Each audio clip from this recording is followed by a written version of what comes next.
to Beyond the Headlines on the WMBD Plus app, where we break down today's local news stories with our very own reporters. I'm Brianna Rittman. And I'm Alex Berger. Today we're celebrating Black History Month with 3 local stories we've all been working on. But first we're talking about Black maternal health. Then we're going to talk about Jesse Jackson's impact on Central Illinois. And lastly, it's our first local story of the day. I actually worked on it with Cameron. So part of Black History is the struggle to be heard. And for Black moms, it's having their maternal health taken seriously. So Cameron and I, as I said, have been working on this together, and here he is with us in the hot seat. Yeah, you know, we spent a lot of time working on this, and you know, we kind of, as we're set talking about this issue, Black maternal health is such a serious issue, and you know, it is something that has kind of been widely reported at this point. Right. But I think the fact is that there hasn't really been many solutions. Right. You know, it's been kind of slow.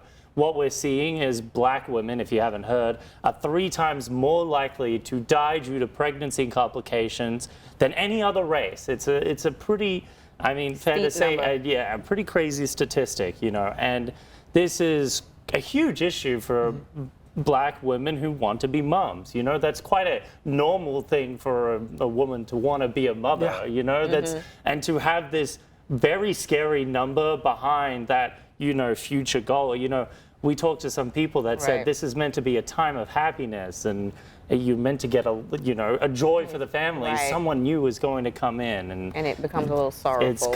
It becomes a bit scary. Yes, because they mentioned that out of those deaths, 91% of those are preventable. That's a high number. Yeah, that was a number from the community doula with the Children's Home Association, Morgan Wirtz. She talked about it a lot, and she was upfront and she said it, you know, part of it is racism. You know, racism plays a part, and some of the issues she said was what happens is people believe in these myths that Black women don't feel pain when they're in labor, which, you know, that's not true. And, you know, what she said is we are all the same, and, you know, it would be nice if we were all treated as the same. And I think that was a very powerful statement, especially when, you know, we also talked to a lawmaker, Robin Kelly, Congresswoman right now running for U.S. Senate, and she has a constituent. Her name is Mercedes Wells, and she went to an Indiana hospital because she was in active labor. She was having a baby. So she goes in there, and then at some point in the hospital visit, they discharge her, and they gave her no reason for that discharge. She has that baby on the street less than 10 with minutes. the help of her husband, with no medical background, to actually get that. Without any medication either. Right. So that was a big problem. And so she's trying to pass legislation. It's called the Wells Act, and it basically, it hasn't necessarily been filed yet because they're still working on the legal language, but it's something they're working on because they're talking about ways that they can actually stop this from happening. So the bill, the main 2 parts of that bill is, 1, have to give a reason for discharge every time if you discharge a pregnant person. Of course. And then the second one is racial bias training for healthcare staff. It's really important that these staff understand kind of these racial biases that seem to just, you know, we like to not think that these things happen, but the reality is they just keep on popping up. And so it's really important for, you know, these healthcare workers to understand kind of the importance of this issue and making sure that, you know, we can keep Black moms alive. It's one of those issues that, you know, you just kind of have to go face on, head on, and be very vocal and transparent about. As we say, you got to call a spade a spade. Happy Black History Month. Happy Black History Month. You got to call a spade a spade. Yes. Well, turning gears now, so check this out. So wild turkeys, they were caught on camera hilariously terrorizing a UPS driver who was trying to make deliveries in Connecticut. The driver was seen running from door to door to dodge the birds and forming plans to avoid them while in his truck. A resident actually commented on the turkeys, saying everyone around the neighborhood is used to them, but the residents said they have never seen them chase a person. My girlfriend actually sent me this TikTok. This is I saw this. I like that he like jukes around. Like he goes all around the top. He gets out of his truck again because he's getting another package, and he goes the house across. And I think it's so funny how you would just not get your package that day. I mean, there he goes. In Australia, we have these things called bush turkeys, and you know what? They're more seen in Sydney and Queensland, but these guys are vicious. Really? And when I mean vicious is not really they'll attack you or bite you, but they will go up to you, jump on your table, and eat your pastry. Wow. That is something that has happened. I took my wife to the Sydney Zoo, beautiful place. Everybody should go there when they find the time to come down. But we were there and we're getting food. It's her first full day in Australia. And we have these things called bin chickens that they're like ibises that walk around and they just go through the bins and steal stuff. They're everywhere. And then the bush turkeys, these bush turkeys were in the zoo, like little cafeteria area. We were eating food. A turkey jumped on the table. I'm kind of used to it, so I just went, get off. And then, you know what, it ran off. It found a different tourist group to attack, jumped on the table, and everybody was like, oh, what the? And it went, ran off. This was, Kieran and I have had so many Australian conversations. That was the most Australian thing I've ever heard. Yeah, really. It's like an ibis. It's going through the bins, and then look up, if you have the chance, like, look up bin chickens online. Okay, yeah, will look do. it up right now. All right. That's really good. Well, when we come back on Beyond the Headlines, we're continuing our Black History coverage. We'll have Alex in the hot seat to tell us about Reverend Jesse Jackson's impact on our area. We'll be right back.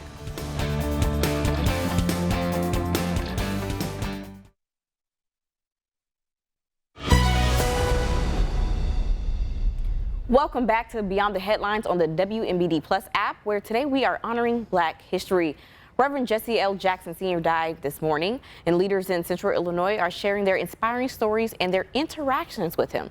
Alex Berger worked on this story today, and he sits in the hot seat now to go over what he's learned. So, Alex, describe Reverend Jackson for our viewers. Yeah, so Reverend Jesse Jackson Sr., he was a civil rights icon, and he was also a presidential candidate. He ran for the Democratic seat in 1984, and he also ran again in 1988. But above all, he was a man who fought for social change. He wanted to inspire young people, and he wanted to inspire everyone. Not just anyone of a certain race. He wanted to inspire everyone, anyone of a certain race, social class, or any sort of background. He wanted to empower people to feel, purposed, and that they have a purpose. And as you could see, I mean, he knew how to lead a room and how to lead discussion, and he focused a lot on public speaking as well. So he was just a man of significant importance everywhere, because anywhere he would go, like anyone that needed change, he would go and march. I mean, he went to, he's been to the Champaign area, he's been to Peoria, he's been to Bloomington, he's been everywhere. And so anywhere that change was needed, he was probably there. So now he's an Illinois man. He is from Chicago, and actually is credited in part to being part of why we were able to get our first Black president, Barack Obama. And there's actually footage of when Barack Obama was, sworn in as president. He's crying because for him, such a full circle moment. It was a long fight to actually get there. But 2008, when Obama was finally sworn in, he's crying in that video. It's a very powerful video. But anyone you talk to, he had a hand in that, in advocating for Obama. And so, it's Chicago helping out Chicago. So. Right, that is beautiful. Now, who did you talk to today, and what did they have to say about their personal stories? Yes, I spoke to some very powerful leaders. I spoke to 2 different NAACP chapters. I spoke to the president of the NAACP chapter in Bloomington Normal. That would be Linda Foster. And she spoke about, what he did to inspire change across the country, across the world. So she focused on, the general sense of how important he was to people in general, to every man, woman, and child. And then I also spoke, in Bloomington Normal, I spoke to the first vice president of the NAACP chapter of Bloomington Normal. That would be Dr. Carla Campbell Jackson, and talked to her about, how the Oratorical Society and how important that was, because her son, Bradley Ross Jackson, who walked through these halls as an intern, was part of that, and how that shaped him, how that shaped other kids from Central Illinois as well. And then I talked to the president of the NAACP chapter of Peoria. That would be Pastor Marvin Hightower, who got chances to speak with Reverend Jackson as well. And he talked about how when Reverend Jackson would say something, like you believed it, you felt it. It wasn't just a discussion, it was something that you felt in your soul, and you could really hear the words he was saying. So it was a very, it was really cool to hear these people's perspectives on Reverend Jackson. Right. Before we switch gears here, one of those, you mentioned that you felt it like in your soul, and that like his speech, I Am Somebody, or poem that he would have people recite all the time was just very powerful, you know, allowing us to be proud to be Black, bold, beautiful, saying that we should be protected and respected, and we are somebody. So that was his chant. Right, I am somebody, and he went to North Carolina A&T playing football at HBCU, and I went Illinois. to FAMU. Right, but the quarterback situation, racial tension, so he switched over, and I went to FAMU, and so that's how we greet ourselves. I am, I am Brianna Rittman. Not my name is, I am, and I believe that probably had some influence over time across our HBCUs. But switching gears here, Alex, thank you for breaking that down and gathering all those powerful voices together today. Now, if you didn't know already, today people are celebrating what's called Fat Tuesday, which also signals the beginning of Mardi Gras, which that's what it translates to if you didn't know that. It signifies the last day of indulgence before the fasting season of Lent begins. Now, Trefger's Bakery in Peoria Heights has been, I know we eat there, but I've never had to pronounce their name. In Peoria Heights has been celebrating the holiday for 160 years now, making a special tradition treat called the King Cake. The doughy, sugary cake is rolled up into a circle and decorated with Mardi Gras colors. Traditionally, a plastic baby is hidden in the cake, and whoever finds the baby is crowned the king for the day. And I believe that was you? So I technically found it. So I did technically find it, and I kind of forked it out of the cake. And by the way, the cake is delicious. It really is. It's like a cinnamon roll style cake with cream cheese and sugar. I mean, it's tasty. You can't go wrong. But the baby, I kind of forked it out. I gave it to our photographer, Thomas Garcia. Nice. Because he was the one that actually brought the cake from Trefger's when he did the story. But I was like, yeah, so by technicality, I did kind of find the baby. The only reason I haven't claimed it fully is you kind of have to buy the one for next year. Oh, so you tossed it to the person. That's fine. Now you got it 2 years in a row. Bingo. All right, then. That's how it is. All right, we got one more story for you when we return on Beyond the Headlines. We're taking a look at a museum in Chicago, which is celebrating and giving kids the chance to explore Black creativity. We'll be right back.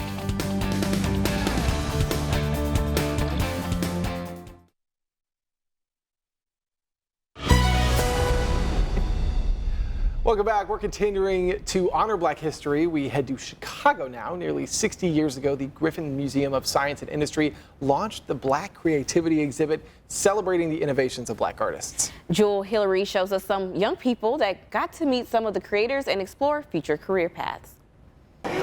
The next generation of scientists, doctors, and visionaries filled the rotunda inside of the Griffin Museum of Science and Industry Saturday morning. I want to be a doctor so I can help people. Future Dr. Daniel Laurie, now in 3rd grade, is on his way to achieving his goal. Hello.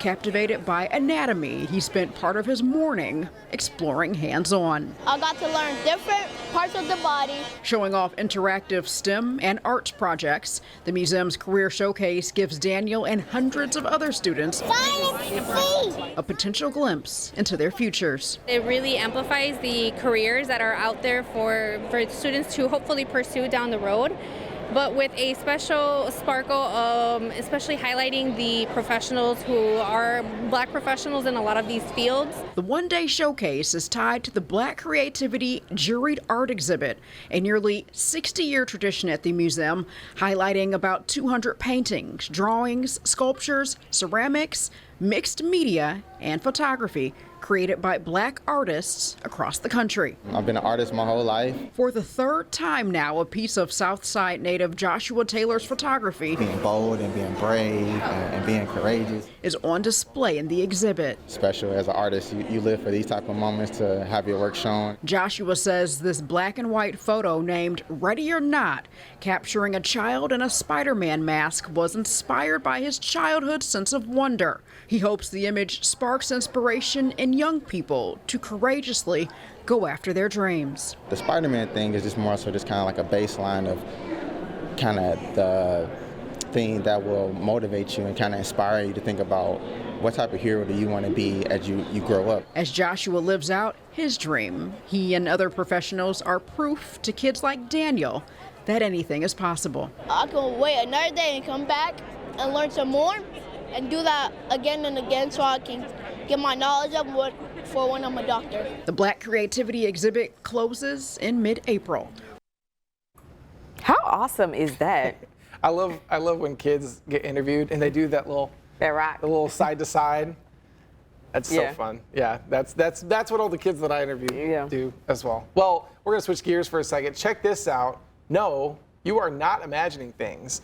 Monday night, a high school in Kansas and their local first responders teamed up for this unusual fundraiser. It's not unusual. Tremont does it. Tickets Really? to see. Oh yeah, tickets to see police and fire EMS battle it out on the court helped the high school raise money for prom. For Donkey Ball, some donkeys were more willing to join the cause than others. A student team stayed ready to clean up the court. The donkeys decided they need some mid-game relief. So, quick thing about this. Okay. So it is called donkey basketball or donkey ball, and I had not heard of it until probably 2 or 3 years ago. 3 years ago, my sister did it in high school. Now Wow. it used to be a huge thing for Tremont High School, like back in the 90s and Right. before. Like that was like a huge fundraiser. Right. But it's genius because you bring because everyone goes, what? Right. I gotta see See that. this, right. Hey, you've never smelt a gym worse than that. Poor cleanup crew. Oh, but hey, I will say, I think they had the gym lined with something. Okay. So that they cleaned it up, but it also like Helped it, yeah. Yeah, like it didn't like leave the. All I know is it was hilarious, and I think it's so interesting to see what is for each community when it comes to like those innovative fundraisers, as we'll call them, because it's something like I signed up to be a police officer or EMS, and now you're telling me I'm about to play donkey ball. Like when we talk about community service, depending on your region, what that looks like, just even our industry, you know, we're going to events as well. And it's just like, oh, donkey ball is on the list. Like, who's going to do that? I'm going to volunteer you if we get an email for Tremont. I have a story. How much time do we have? You got like 30 seconds. 30 seconds, real quick. One time, I rode a horse one time. Okay. And it was me and my family. We went out in Tennessee and we had like 4 horses, right? So my dad got this horse. They're like, yeah, this is Stallion, this. And they go, Alex, you're going to ride Merle. Merle was old, on his way out. Right. And we got to the end of the ride and there was a whole thing of Mustangs. And they go, don't let your horse see the Mustangs. Well, we kind of can't not. Merle, in his old self, sees the Mustangs, goes over there, starts fighting the Just Mustang. bucking. And that's what he kind of looked like a donkey, so it kind of reminded me of Oh, that. Merle. But I mean, Merle, hope he's doing well. But boy, oh boy, was that rough. Oh my gosh. Well, It's thank fun, you though. for joining us for today's Beyond the Headlines. You can find all these stories and more over on our website, CIProud.com. He had like a Mario Kart kind of like speed boost thing. Wow. For breaking news and weather updates 24/7, log on to CIProud.com and download the free CI Proud to Go mobile app.